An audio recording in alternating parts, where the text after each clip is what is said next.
ಇಡೀ ಬೆಂಗಳೂರು ಹಾಲು ಒಕ್ಕೂಟದ ವ್ಯಾಪ್ತಿಯಲ್ಲಿ ಲಾಸ್ಟ್ ಇಯರು ನಾವು 6 ಲಕ್ಷ ಹಸುಗಳಿಗೆ ರಾಸುಗಳಿಗೆ ಕಾಲು ಬಾಯಿ ಜ್ವರದ ಲಸಿಕೆಯನ್ನು ಹಾಕಿದ್ವಿ ನಾವು.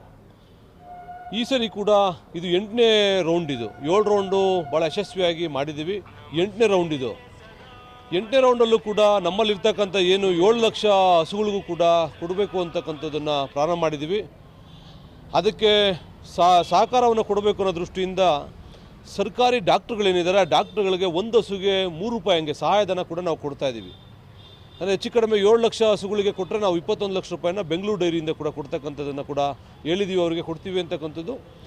ಮತ್ತು ಈ ಒಂದು ಇನಾಗ್ರೇಷನ್ ಸಂದರ್ಭದಲ್ಲಿ ನಮ್ಮ ಯಲಹಂಕ ಕ್ಷೇತ್ರದ ಶಾಸಕರಾದಂಥ ಎಸ್.ಆರ್. ವಿಶ್ವಣ್ಣರವರು ಮತ್ತು ಮುಖಂಡರಾದಂಥ ಎಸ್.ಎನ್. ರಾಜಣ್ಣರವರು, ಅಧ್ಯಕ್ಷರುಗಳಾದಂಥ ನಮ್ಮ ಸುರೇಶ್ ಅಣ್ಣರವರು ಮತ್ತು ಇಲ್ಲಿನ ಅಧ್ಯಕ್ಷರು ಸಿಗ್ನೇಕನಹಳ್ಳಿ ಹಾಲು ಉತ್ಪಾದಕ ಸಹಕಾರಿ ಸಂಘದ ಅಧ್ಯಕ್ಷರು ಮತ್ತು ನಮ್ಮ ಇವರು ದಿಬ್ಬೂರು ಹಾಲು ಉತ್ಪಾದಕ ಸಹಕಾರಿ ಸಂಘದ ಆಂಜಿನಪ್ಪನವರು ಮತ್ತು ಮಾಜಿ ಡೈರೆಕ್ಟರ್ ಅಂತ ವಿಜಯಣ್ಣವರು, ಇನ್ನೂ ಅನೇಕ ಜನ ಮುಖಂಡರುಗಳು ಕೂಡ ಇವತ್ತು ಇನಾಗ್ರೇಷನಲ್ಲಿ ಭಾಗವಹಿಸಿದರು. ನಾನು ಎಲ್ಲ ರೈತರುಗಳಲ್ಲಿ ರಿಕ್ವೆಸ್ಟ್ ಮಾಡ್ತಕ್ಕಂಥ ಒಂದೇ, ನಿಮಗೊಂದು ಮೂಢನಂಬಿಕೆ ಇದೆ. ಏನಂತಂದರೆ ಆ ವ್ಯಾಕ್ಸಿನೇಷನನ್ನು ಮಾಡಿಸ್ಬಿಟ್ರೆ ಹಾಲು ಕಡಿಮೆ ಆಗ್ತದೆ, ಮತ್ತಿನ್ನೇನೋ ಹಸು ಈದಾದ ಸಂದರ್ಭದಲ್ಲಿ ಗಬ್ಬಾಗೋದಿಲ್ಲ ಅಂದರೆ ಕೊಂದಾಕ್ಬಿಡ್ತದೆ, ಈ ಥರದ್ದೆಲ್ಲ ಮೂಢನಂಬಿಕೆ ಇದೆ. ಯಾವುದೇ ಕಾರಣ ಕೂಡ ಆ ಥರದ್ದು ಏನೂ ಕೂಡ ಆಗೋದಿಲ್ಲ. ಮೊದಲೇನೋ ಲಸಿಕೆಯನ್ನು ಒಂದು ಲಸಿಕೆಯನ್ನು ತಗೊಂಡ್ರೆ 10 ಹಸುಗಳಿಗೆ ಆಗ್ತಾಯಿದ್ರು. ಇವಾಗ ಹಂಗಿಲ್ಲ. ಒಂದು ಲಸಿಕೆಯನ್ನು ತಗೊಂಡ್ರೆ 1 ಹಸುಗೆ ಆಗ್ತಕ್ಕಂಥದ್ದು, ಅದನ್ನು ಬಿಸಾಡ್ತಾರೆ. ಮತ್ತು ಒಂದು ಹಸುವು ಕೂಡ ಸಪ್ರೇಟ್ ಲಸಿಕೆಯನ್ನು ಬಳಸ್ತಕ್ಕಂಥ ಸಿರಂಜನ್ನು ಕೂಡ ಸಪ್ರೇಟ್ ಬಳಸ್ತಕ್ಕಂಥದ್ದು ಕೂಡ ಮಾಡ್ತಾಯಿದ್ದೀವಿ. ಯಾವುದೇ ಕಾರಣಕ್ಕಾಗೋದಿಲ್ಲ. ಒಂದು ಆಗ್ಬೋದು, 1 ದಿವಸ ಅಥವಾ 2 ದಿವಸ ಹಾಲು ಸ್ವಲ್ಪ ಕಡಿಮೆ ಆಗ್ಬೋದು ವಿನಃ ಬಿಟ್ಟರೆ ಯಾವುದೇ ಕಾರಣಕ್ಕೂ ಕೂಡ ಹಸುಗೆ ಆರೋಗ್ಯದಲ್ಲಿ ಯಾವುದೇ ವ್ಯತ್ಯಾಸ ಆಗೋದಿಲ್ಲ. ಹಸುಗೆ ಗಬ್ಬಾಗಿದ್ದರೆ ಯಾವುದೇ ರೀತಿ ಕರುವನ್ನು ಕೊಂದಾಕೋದಿಲ್ಲ. ಆ ಕಾರಣಕ್ಕಾಗಿ ಎಲ್ಲರೂ ಕೂಡ ಈ ಲಸಿಕೆಯನ್ನು ಹಾಕಿಸ್ಬೇಕು. ನಾವು ಮನವಿಯನ್ನು ಮಾಡ್ಕೊಳ್ತಾ ಇದ್ದೀವಿ. ನಿಮ್ಮ ಜೊತೆ ನಾವಿದ್ದೀವಿ. ಬೆಂಗಳೂರು ಡೈರಿ ಇದೆ ನಿಮ್ಮ ಜೊತೆ, ಸರ್ಕಾರಗಳಿದೆ ನಿಮ್ಮ ಜೊತೆ.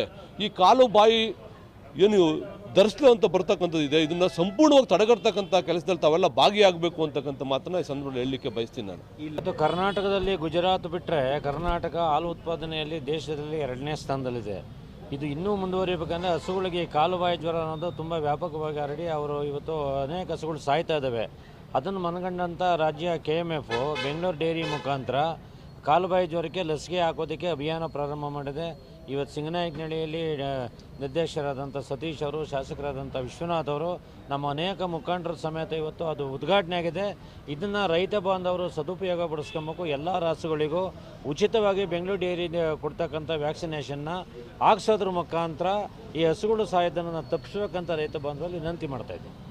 ರಾಷ್ಟ್ರೀಯ ಜಾನುವಾರು ರೋಗ ನಿಯಂತ್ರಣ ಯೋಜನೆಯಡಿಯಲ್ಲಿ ಇಡೀ ರಾಷ್ಟ್ರದಾದ್ಯಂತ ಒಮ್ಮೆಗೆ ಕಾಲುಬಾಯಿ ಜ್ವರ ಲಸಿಕಾ ಕಾರ್ಯಕ್ರಮವನ್ನು ಇಂದಿನಿಂದ ಪ್ರಾರಂಭ ಮಾಡಿರ್ತಾರೆ. ಬೇರೆ ಬೇರೆ ರಾಜ್ಯಗಳಲ್ಲಿ ಬೇರೆ ಬೇರೆ ದಿನಾಂಕಗಳಂದು ಪ್ರಾರಂಭವಾಗುತ್ತೆ. ನಮ್ಮ ಬೆಂಗಳೂರು ನಗರ ಜಿಲ್ಲೆಯಲ್ಲಿ ನವೆಂಬರ್ 3ನೇ ತಾರೀಕಿಂದ ಡಿಸೆಂಬರ್ 2ನೇ ತಾರೀಕುವರೆಗೂ ಸುಮಾರು 30 ದಿನಗಳ ಕಾಲ ಈ ಒಂದು ಎಲ್ಲ ಜಾನುವಾರುಗಳಿಗೆ ಕಾಲುಬಾಯಿ ಜ್ವರ ಲಸಿಕೆಯನ್ನು ರೈತರ, ಜಾನುವಾರು ಮಾಲೀಕರ ಮನೆಗೆ ಹೋಗಿ ಪಶುಪಾಲನಾ ಇಲಾಖೆಯ ಅಧಿಕಾರಿಗಳು, ಸಿಬ್ಬಂದಿಗಳು ಈ ಒಂದು ಕಾಲುಬಾಯಿ ಜ್ವರದ ಲಸಿಕೆಯನ್ನು ಹಾಕಿ ಆ ಒಂದು ರೋಗದ ನಿಯಂತ್ರಣಕ್ಕೆ ನಾವು ಎಲ್ಲರೂ ಕೈ ಜೋಡಿಸಿದ್ದೀವಿ. ಈ ದಿನ ನಮ್ಮ ಸನ್ಮಾನ್ಯ ಗೌರವಾನ್ವಿತ ಶಾಸಕರಾದಂಥ ವಿಶ್ವನಾಥ್ ಸರ್ ಅವರು ಈ ಒಂದು ಕಾರ್ಯಕ್ರಮಕ್ಕೆ ತಮ್ಮದೇ ಆದಂಥ 2 ರಾಸುಗಳಿಗೆ ಲಸಿಕೆ ಹಾಕುವುದರ ಮೂಲಕ ಎಲ್ಲ ಜನರಿಗೆ ಸ್ಫೂರ್ತಿಯಾಗಿ ಚಾಲನೆ ನೀಡಿದ್ದಾರೆ.